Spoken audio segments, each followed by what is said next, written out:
David, what can you tell me about the new iPhone software update? That's a great question. So Apple has just come out with a new software called iOS 14, and it's got a lot of new features, and I highly recommend it. One of the cooler things you can do is you can change your home screen with widgets. There's a bunch of widgets available. I just put on 4 here. I've got the clock, the weather, the stock market, and my exercise rings. Another feature is it's got a screen called the app library, and it has every app on your iPhone on a single screen, categorized by the type of app, and that's really cool. But one of the neater features too is there's this new accessibility feature called back tap. And so with back tap, we can tap it 3 times and it'll do a screenshot.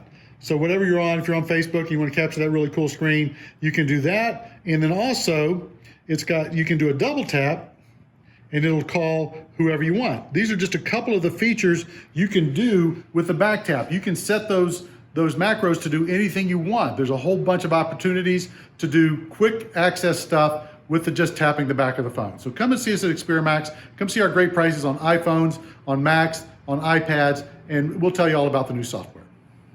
Where is Experimax, West Houston? We're on the Katy Freeway between Bunker Hill and Gessner, across from Memorial City Mall. Come and see us.